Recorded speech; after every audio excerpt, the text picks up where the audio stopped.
always looks on fleek, and we're just here like, I smell. I definitely smell. Jax, I was gonna say the same thing about you. You look adorable. You're like blinging out, girl. Thank you. I don't even know what I was going for. Actually, the outfit started out with these really big heels.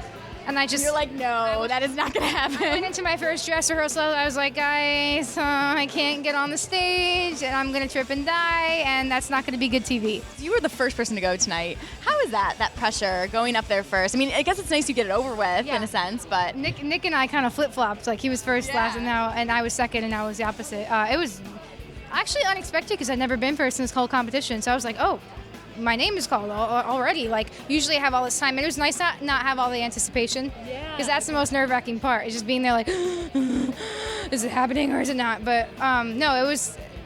No, they didn't give me time to be nervous, so that's cool. I have to give you a high five because you killed it. You know this, right? I don't know. Are you aware? I guess I just had a good time.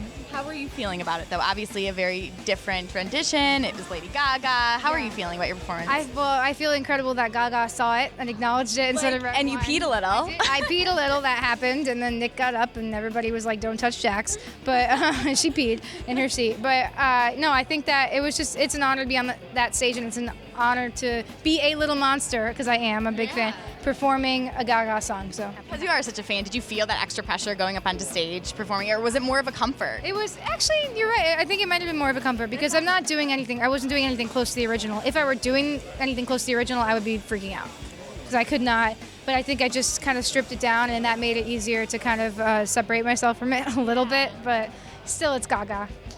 So there's always pressure. And she saw it. And she saw it, and she loves you, and that's amazing. I hope so. I don't know what she thinks, but the bottom line is she saw it, and that's crazy to me. That's the dream come true. So how are you dealing with kind of judges' comments and sort of taking what you need and leaving behind what you don't? Like, how are you dealing with that right now in the competition? I think the hardest part about the show behind the scenes is taking everybody's advice and finding a way to make it a perfect balance between where you're at and what you're comfortable with versus what the legends of the industry are comfortable with, just behind the scenes alone.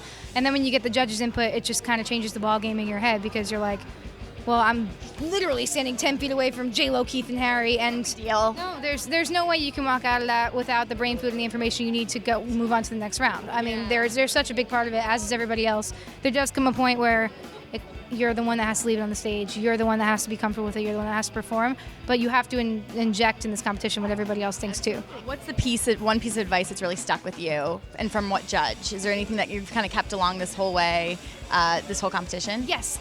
Well, yes. Well, there is. Ricky Minor has always told me to stay present. That he's the band leader, but since day one in the competition. But my advice tonight was Michael Orland.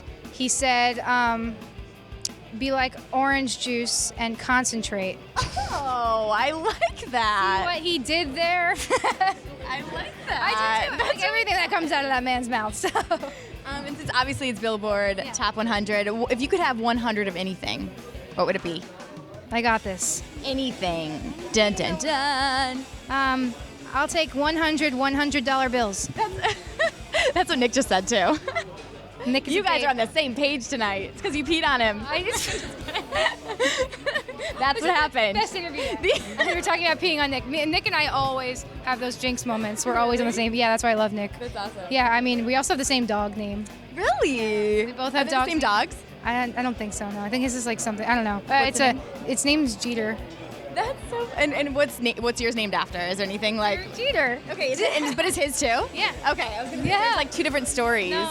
Yeah, I think we're just the same person sometimes. It's an East Coast thing. I love it. Well, hey, have fun tonight. Congratulations. Thank you. Killed it, and Gaga loves you, by the way. Okay, I'll take it. Have a good one, hon. Thank you.